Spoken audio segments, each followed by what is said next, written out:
What's funny to me is last time we laid the groundwork of, hey, we're two middle-class white men talking about movies. And this time we're like, we're going to innovate by looking at an 8-year-old Reddit post.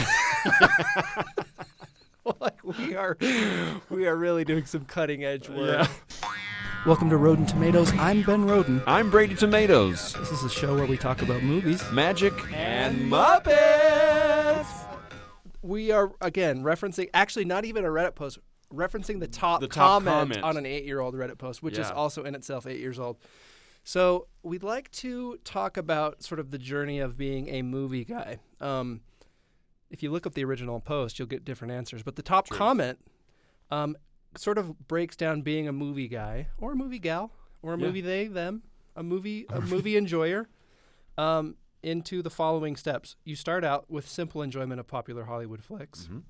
You're starting to get a little pickier with choices. And then, step 3, you go full movie elitist, swear by the indie scene, and that Hollywood is destroying cinema. Step 4, the realization you've been acting like a cringy douche. And finally, returning to enjoy stuff without letting your I appreciate true cinema ego interfere. So we're going to try something a little goofy here. Yeah.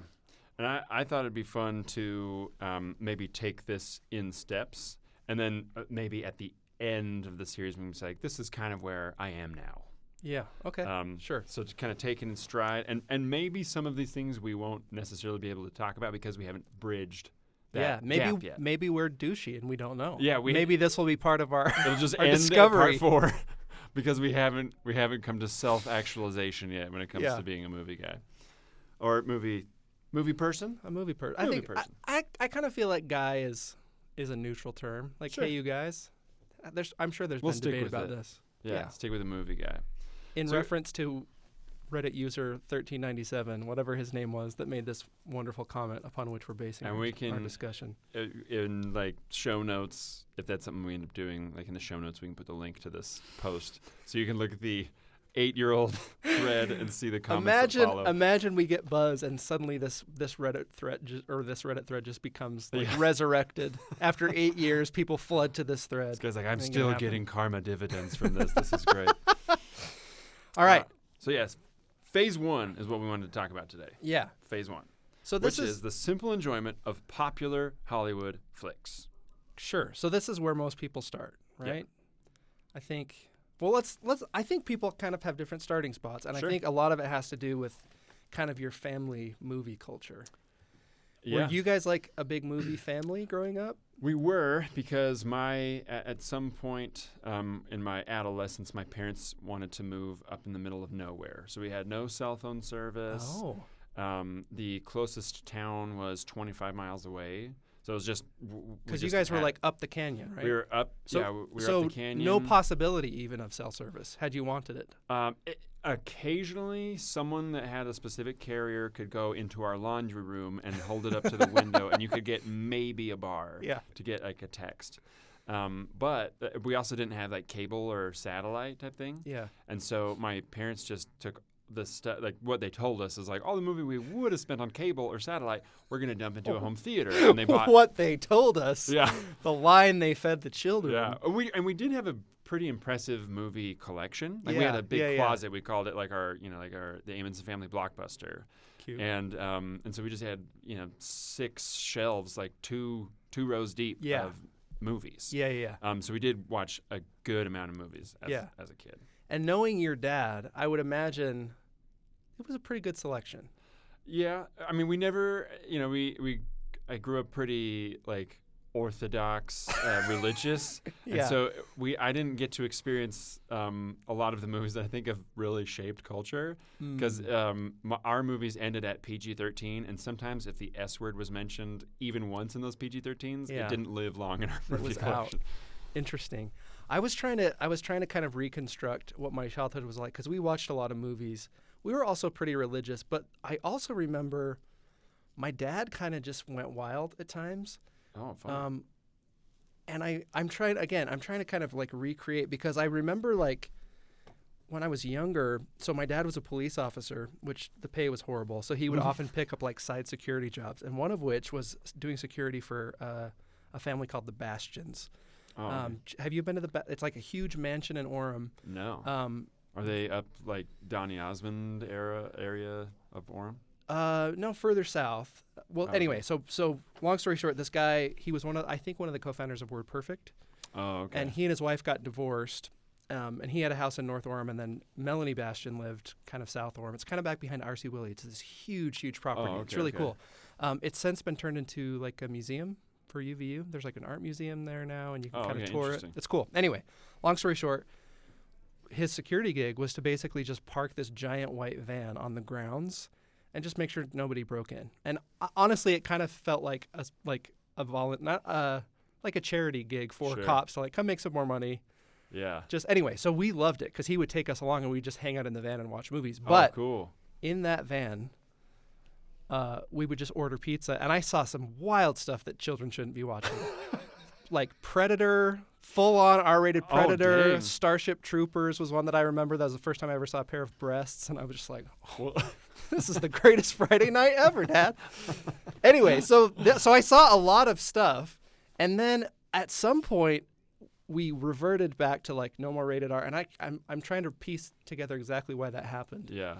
But anyway, just kind of a funny, like we went off the reservation for a while, and then we were like, no, we're going to return back. And then it was like no Simpsons. You had to sneak the Simpsons. We returned to the faith at some point. I don't know what it was. Wow.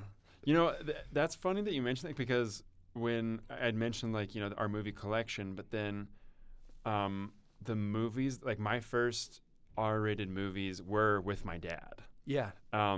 Who has like, and it was stuff like The Matrix. Yeah. Like he brought home like an edited version of The Matrix. Yeah. And at some point, you know, I think it made my mom feel better, but we watched The Matrix. We're like, wow, that was like a really cool movie. Yeah. And then at some point, it was like years later, I went to a friend's house, and they said, oh, we should watch The Matrix. And so we started watching The Matrix, and I realized, like, this is exactly like the version that I watched. Yeah. Like, nothing was removed. Yeah. And so, like, I even knew, like, oh, after this scene is, you know, this. And so I was like, oh, I think I just watched The Matrix. I think I just watched the regular version of The Matrix. But I saw, like, The Matrix and Air Force One randomly. Oh, my gosh. What a classic. Yeah. And then, like, get the hell off my plane. Yeah. Saving Private Ryan was another, because you know, it's a war movie, so it's okay. Yeah, isn't that weird? Like, I remember that being a thing where it's like, oh, well, it's R, but it's just for violence, which is kind of like, that's kind of interesting. Which is kind of some of the more traumatic pieces of human existence is being exposed to a lot of violence. Sexuality, love, stay away from that. But you can watch this guy's head get turned into a canoe on Omaha Beach. Yeah, that's interesting. Yeah. How old were you when you saw the full bore Matrix, aka the same one? So you went to your friend's house. How old were you? Yeah, I think that because Matrix came out in what 2000, like 1999 or 2000. I think 99. It was like same year as Columbine. So it may have been like 2002, 2003 or something. I went to my friend's house. I was like, wait a second, I've watched The Matrix a dozen times, because you know it was edited, so it was okay, and so we watched it a bunch. Yeah. And then I just saw there was absolutely no difference. Do we need to confront your dad about this? I think did you confirm your suspicion? Yeah, well, I think he got it from somebody else, because he said, I want to show my kids The Matrix, and so like one of his someone else was like, yeah, it's edited. Here's an edited version. So I don't know if it's like totally on the fault of my dad type thing, but that's hilarious. One of my really good friends, his parents were super, super strict about media growing up, and they owned an edited copy of How to Train Your Dragon. Just an edited version? Just speculate. What do you think it could be? Because we were just like, what could even it be? It's not violence. There's one joke that's edited. There's one joke? There's literally one. I would say maybe 3 frames that are edited. Was it the I'm wondering, is it the helmet? When That's he gives exactly it. Yeah. It's like, that was your mother's that was your mother's breastplate. Breastplate. And they've made it into a little domed helmet. And that was the edit. Wild. Interesting. Wild stuff. Reflecting on that now, I think there's no way it was the mother's breastplate. Like, Because in How to Train Your Dragon 2, you see the mom. Right. And she has the same stature as Hiccup. So that's a dark conspiracy theory we could go off now. I think we're learning today that movies lie. Movies lie. They lied for a joke. Yeah. Or Hiccup's dad was up to no good. Are there doubts now about Hiccup's parentage? Oh man, yeah. He's like, this was your mother's breastplate, not my wife's breastplate. I'll bet there's somebody online that's made this video. I bet it's into the 8 years old. Lore. Yeah. And it's in Reddit. It has 73 views. It'll be an absolute gem. Oh man. Okay, so we've kind of talked about like the first like soiree into like the the rated R type thing. The thing that I was curious to know was like, what are some of the movies that like when you think of like watching like big Hollywood movies, this could even include cash grabs, right? Sure. What are some of the movies that that you very much enjoyed as a child, whether you believe they're good now or not? Yeah. Like, what were some of the movies that kind of like defined your movie viewing experience as like a child? That's a great question. I don't have memories of this. This is one of those things where your parents told you what you did. But apparently, when I was like 3 or 4, I was obsessed with The Little Mermaid. Really? And I would sit on lay on the ground, and then when she does the little like arch her back and the wave comes behind her, I would do that constantly. You'd mimic? I'd be like, part of your world. I would just be like watching it on the ground with the pillow and then just hit the aerial pose. Yeah, so that was one that I don't remember, but was apparently formative. I think back to some of kind of like our family classics. We were a big Star Wars family. I loved Star Wars. Willow was a huge one. Oh, okay. Yeah. Shout out Warwick Davis. Yeah. And Val Kilmer. Val Kilmer. Val Kilmer's great in that movie. Mardigan. Matt Mardigan. I am the greatest swordsman who ever lived. Yeah, we were kind of obsessed with Burglecut. He's like the bully that lives in the village. Yeah. He's just such a bastard. He's so great. He's so great. Burglecut bastard. He really is. Willow was huge. Princess Bride was huge. Oh yeah, I forgot about Princess Bride. We got a lot of sort of secondhand movie culture from my dad. There are like a handful of movies that form probably 75% of his vocabulary. Oh yeah. You like all through our childhood we're like, our dad's funny, and he is, but also we were like, oh, he was using other people's material. Mr. Mom was one old Michael Keaton movie. Yeah. A lot of folksy wisdom from Jeremiah Johnson, which is an old Robert Redford, Sidney Pollack. He's like a mountain man. It's the nod. It's the famous nod, right? Yeah, That's the famous nod gift. Yep. Yeah. It's actually a great movie. Anyway, so we got a lot of that where we were like, oh, Dad's just quoting movies all the time. Anyway. That's awesome. So those are kind of like formative. I'm sure there are others, but do Mom. you have a list of ones that were big for you? Yeah, I tried to go because I did also we had like family movies that we loved, like Three Amigos was one that like that was one for us too. Anyone that came to our house that had not seen Three Amigos is like, we're watching it as a family and with this person, so we can be there. In the home theater. Yeah, in the home theater. Get your money's worth. Yeah. Yeah. We actually had 2 copies of that DVD so that we could loan it out to people. We loved That's Three how important Amigos. it is. And then as I was just kind of reflecting on like what were the ones that meant a lot to me, like the ones that just it was just pure enjoyment. Were like Teenage Mutant Ninja Turtles 2, The Secret of the Ooze. Nice. I didn't appreciate the first one because it was dark and heavier. We loved the first one, and in our neighborhood there was this like, we all loved the part where he screams "damn." Oh yeah. I had a friend named Kevin, and he and his brother would talk about when their parents were like go out on errands, they would just run around the house just shaking their fist to the heavens. Damn! The camera zooms out. So Secret of the Ooze. Secret of the Ooze is that the one with Bebop and Rocksteady where they it's Toka and Oh, that's Razor. right. But it was the same concept, right? Other animals like, get oozed. For some reason they're like, we're not going to do something childish like a warthog and a It's like a snapping turtle, right? Snapping turtle and a werewolf, or not a werewolf, a timberwolf. Sure. Just a wolf. Just a Baby wolf. You wouldn't ooze a werewolf. Yeah, and I didn't realize this until later, but someone, I was still like a kid, but someone's like, I don't like number 2 because they don't use their weapons at all. And I was like, no, they use their weapons. And then you go back and watch it, and they don't. They fake people out. Like Leonardo will go up to grab his swords, and then he just stops. But they use like a yo-yo. Michelangelo never uses his nunchucks. Because he there's uses that big the sausages. There's a big fight scene in the mall, right? Yeah, and that little or like a food court. Yeah, sort like of the food court thing. So he uses sausages. He uses like a yo-yo. Donatello at one point like stands on one of those like Bozo the Clown things. Yeah. And he beats someone that way. It's like just with spring-powered punches. Yeah, it was totally I wonder why that nerfed. is. Was that nerfed. Was that a studio meddling? They can't use their weapons, or yeah. From what I've seen is I mean, evidence kind of supports that when kids see something, they want to do it. Like, as evidence from your running around the house saying, "Damn!" Because I did the same thing, right? Yeah, I was like, Raphael said "damn," and so I was like, "Whoa, that was a swear word," but Raphael said it, so it's cool. They're good guys. Good guys have to swear sometimes. My access to sais, bow staffs, nunchucks, and katanas were significantly limited, so I couldn't use weapons. Yeah. But they.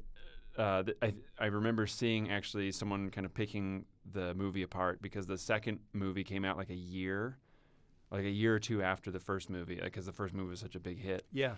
But they were catering to the parents. They were saying it was too dark, it was too violent. Oh. So it's a lot more like I even lighting. would love to see some sociological study on this, because in my mind, you're making it easy for kids to justify fighting with yo-yos, sausages, objects they would have. Aha! Yeah. It may have backfired. Yeah.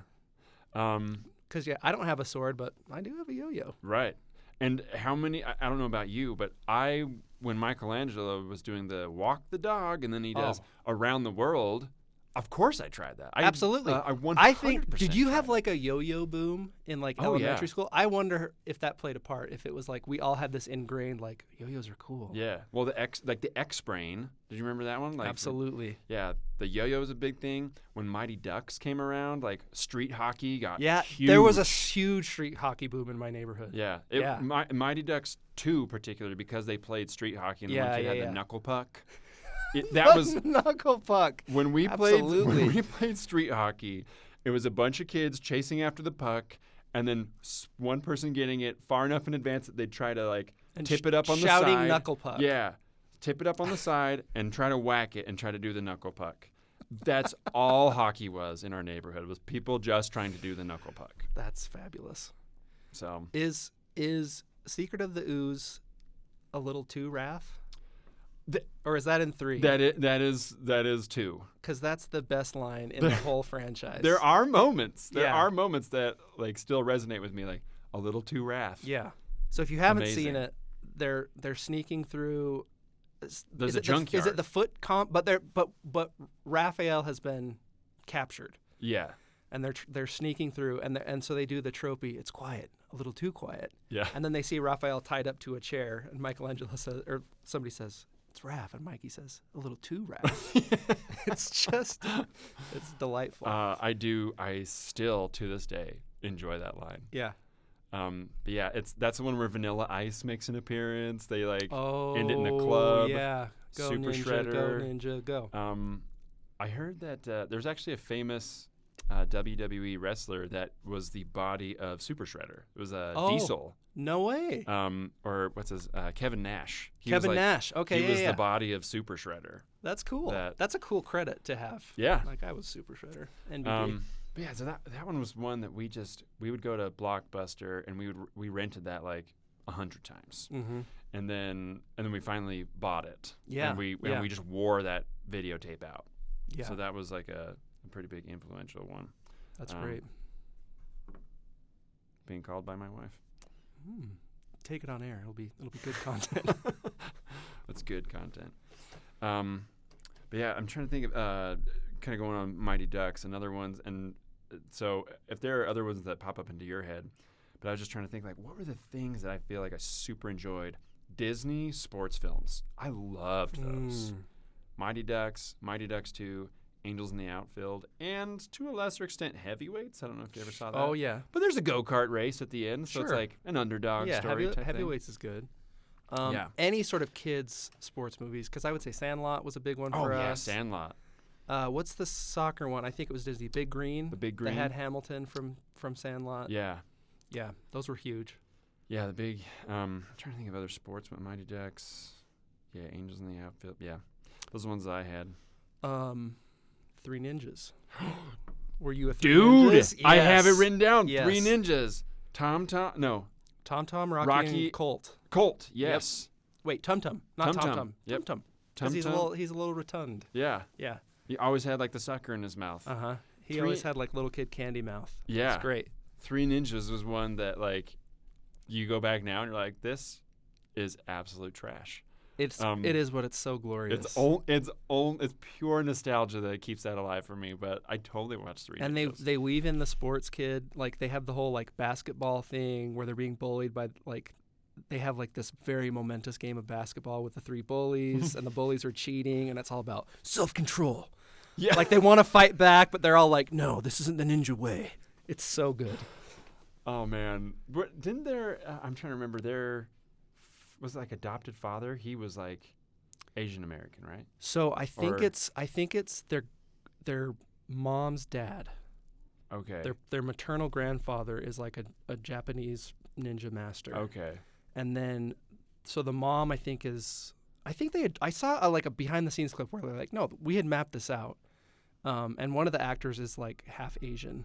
One of the kids was. One of the okay. Anyway, so I think the story is that the mom was half Japanese, married the dad, who's the kind of stodgy. Yeah. He's like an FBI agent or something, and that's how they get wrapped up in the whole. Oh man, it's fuzzy, but yeah, the plot's not important. No. What's important is talk about a movie that you emulate as a kid. Like, 100%. Oh my gosh, what is my ninja name? Yeah. What are my ninja colors? I'm making masks. Yep. We got super into during this phase these origami claws. Oh. It's like you're folding a paper airplane, but they're like these long triangular, and then you leave a little gap for your finger. So these were like our ninja claws. We'd make them out of like construction paper. Yeah, like the witch finger type things? Kind of like a witch really finger, long? but like super long. Oh, okay. My mom worked for like a copy shop, so she would come home with these like just reams of construction paper, and we were like, oh, dude. It's ninja time, baby. Yeah. Oh, man.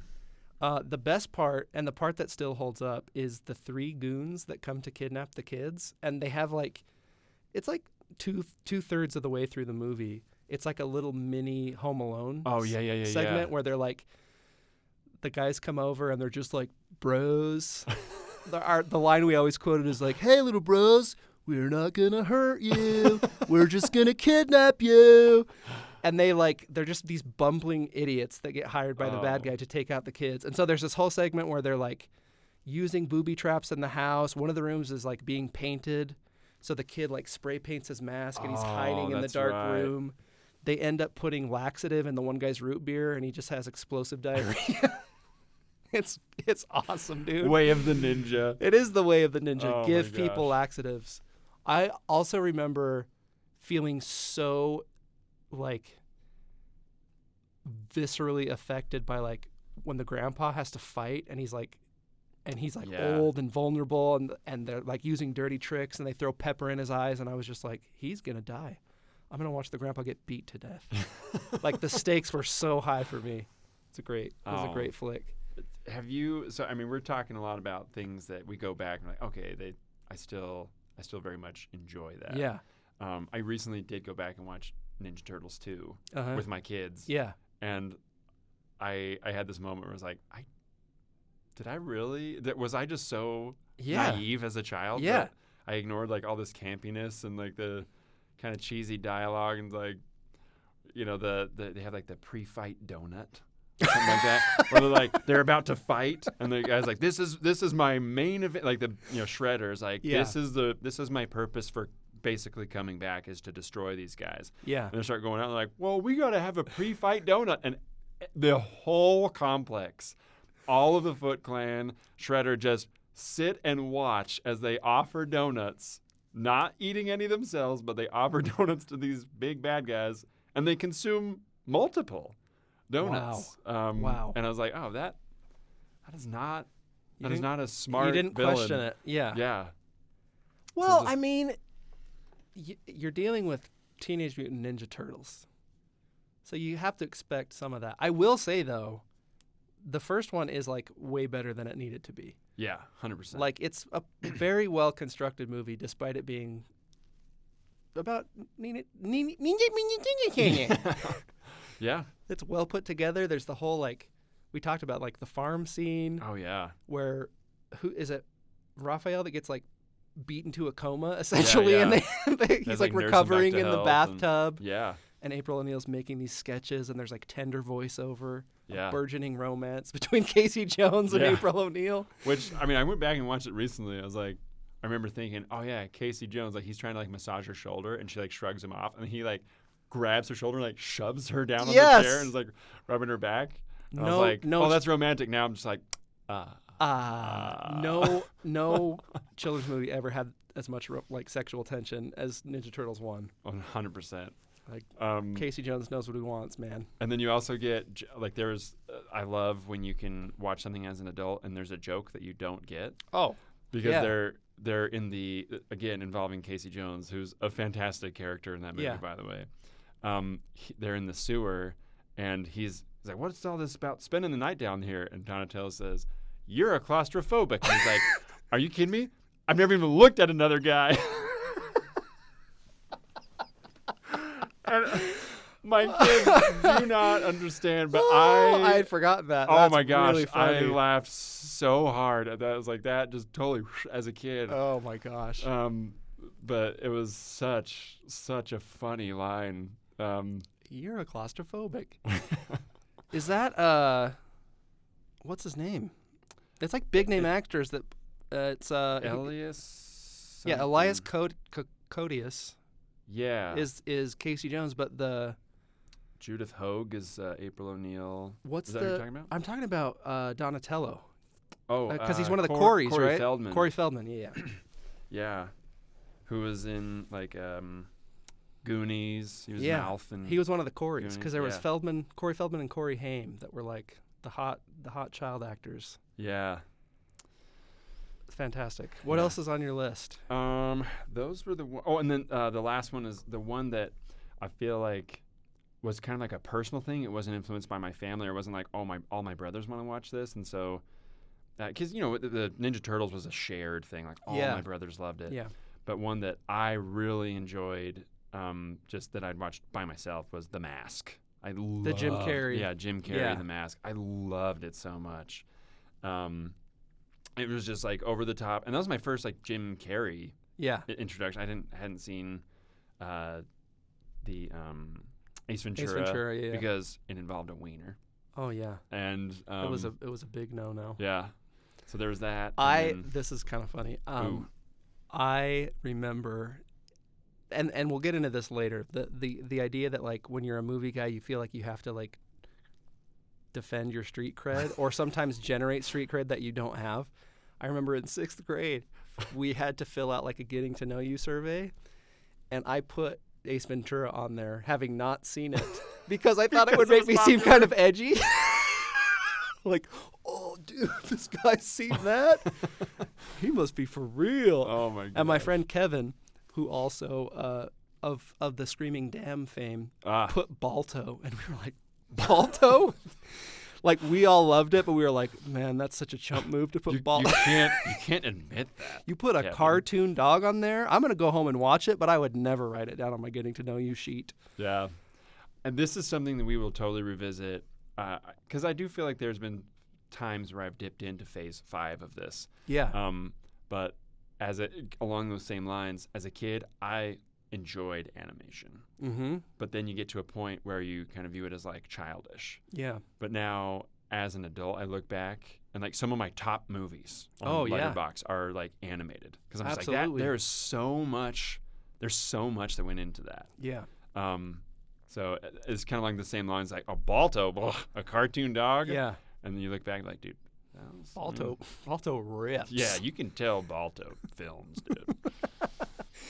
On the same note of like, this was kind of my movie, I feel like that's like a big moment because I had the same thing with music where it's like you kind of listen to your parents' music and then you're like, no, I'm going to go to Media Play with my own ill-gotten money. And I'm going to buy, for me, it was Dosage by Collective Soul. That was like the first album that I bought that I was like, I'm listening to this because I think it's cool, not because my parents like it. Yeah. Anyway, and not that my parents were against Collective Soul or against this next one, but for movies, it was Batman Mask of the Phantasm. That was such a like formative movie-going experience for me. There's something that like I keep trying to explain to my kids, and I can't quite explain it adequately, but when they used to make a movie from a TV show, seeing it on the big screen with like really high quality cell animation, and it's like they're suddenly spending money on the animation, it's like everything I love but cranked up to 11. Yeah, it looks real. Like, look at that. It wasn't just a static background with moving characters. All of a sudden, like, the background was also moving. Like, whoa. It was so cool. And everything was graphics. Like, the graphics on this movie are awesome. The graphics was such a, like catch-all. Oh, my gosh, look at the graphics. Yeah. So I remember we loved the Batman animated TV show, which is, like, also holds up. Like, yeah, it's great. It's really well put together. Bruce Timm, and it's, like, that really cool kind of Art Deco style. Yeah. It's black matte painting, so it's super moody. And that lent itself so perfectly to like a theater. Yeah. So I remember like sitting in there and they, I think it's early 3D. They do this kind of like, it looks like drone shots or helicopter shots through this fictional Gotham. Yeah. And it's like that choral bum, bum, bum, bum, and I was just like, this is it. This is life. Yeah. Life can never get better than this. And honestly, maybe it hasn't, because just phenomenal. Dude, 100% agree. That was I'm trying to remember. What are some of the other ones that like you saw on TV? I don't know if there's any that are coming to mind, but I mean, I know feel like that's. I gave that example. I know there are other examples of it, but that's the one that I think of.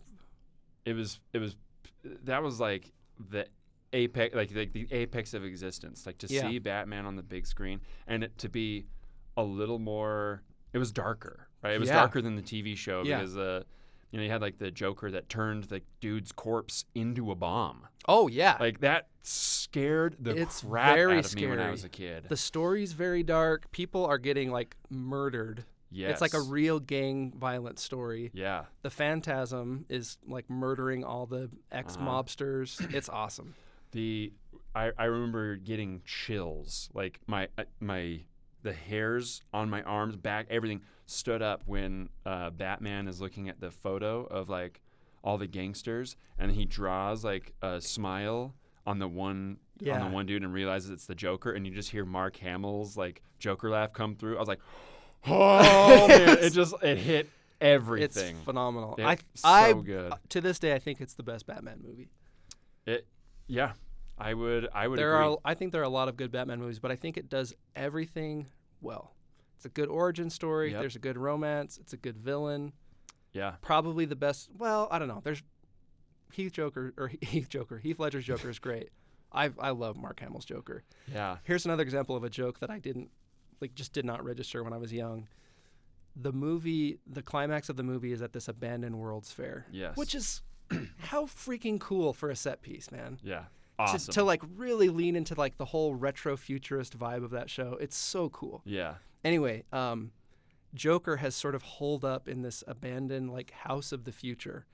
And he's like playing house with like an animatronic mannequin wife. And he's like pinches her cheek and like the silicone rips off and he's like, ugh. But the line that kills me as an adult is, I'm not even going to spoil it. The Phantasm shows up. Yeah.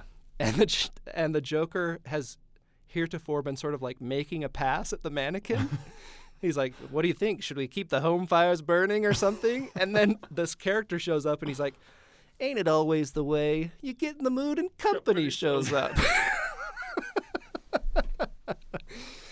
I remember like being, oh my gosh, in terms of it being darker, I don't think there was ever blood in the TV show, but there's a little bit of blood in the movie. A tiny bit when Joker gets punched in the mouth. He gets his tooth knocked out and it kind of spirals through the air and there's like a little streamer of blood. And then I think like Bruce Wayne has some cuts that bleed later on in the movie. And when Joker laughs, like he's being held by the Phantasm. Yes. And he just looks and just starts laughing, and he's got a little bit of blood like coming down out of his mouth. Just phenomenal. Oh, so good. So phenomenal.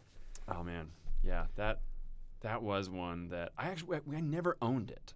I feel like we just had kind of borrowed it, like the VHS tape.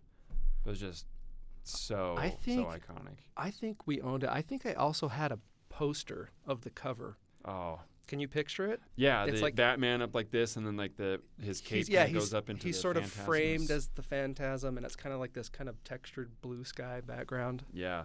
My word. What a flick. I rewatched it recently. It's great. It held up. It was so awesome. I don't know where it is, but yeah, I can see that VHS cover. It's not been changed because I think they did change it. They did They changed it? Why would they mess with it? Well, yeah, they kind of did the modern Hollywood thing where you have like just a whole bunch of faces. Collage of faces. It's a shame. It's not as good. Yeah. But I feel like that was definitely like a turning point in how I felt about movies. Yeah. In terms of like I'm into movies versus like this is passive entertainment. This is something to do as a family to being like, oh, like that experience was like important. Yeah. So I think that was maybe my moment of birth is like maybe I'm kind of into this. Yeah. So leading into like something that was a catalyst for leading into Phase 2. I would say so. Yeah. So yeah, and I think mine was probably The Mask, where it was funny, and you had Jim Carrey, who was very much over the top. I was legitimately scared when the bad guy put on the mask. Yeah. There was there was also some deaths that happened. I mean, he swallowed the bullets. Oh yeah. Yeah. But yeah, that was one of those things. I was like, oh, this is something else. Like it kind of moves something. Yeah. In me. So that's fabulous. My wife's family loves The Mask. There's a couple quotes. There's one where the bad guy says he has one of his henchmen. He's like practicing like golf. Oh yeah. In his office, and he's like, I'm gonna practice my new 9-iron. He makes the guy like hold the ball in his mouth, which is pretty messed up. Yeah. Quiz: what is the dog's name? Milo. Very good. Yep. I was trying to. My grandparents had a Jack Russell Terrier, and I couldn't remember its name because all I could think of was Milo. Turns out it was Zeke, which is also a good name for a Jack Russell Terrier. Yeah. Oh man, I'm trying to think of one of the lines that I remember, and I misquoted it all the time. Yeah. But they said, "Sorry, sir, you're on the list," and he's like, "No, but I believe my friends are Franklin, Grant, and Jackson." He does that, but I always thought he said Franklin, Grand Tender, Jackson. Grand Tender? I was like, Tender, isn't that like a name for money? Franklin, Grand Tender. Legal tender. Yeah. Yeah, you can see how you got there. So Franklin, Grand Tender, Jackson. Oh my gosh. My kids. I love that line. What movie is it? The Lorax, the newish computer animated with, Lorax. Danny DeVito. Yeah, that's great. There's the little intro song. They're singing about the bad guy, and his name is like Aloysius O'Hare or something. Oh yeah. My kids got confused because there's a line where he says "and became a millionaire," and they thought his name was Abacamus.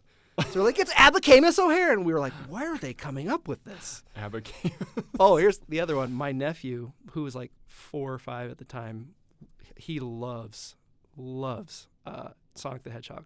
Oh yeah. And the teaser, I think at the end of Sonic 2, where they reveal that Shadow's coming up.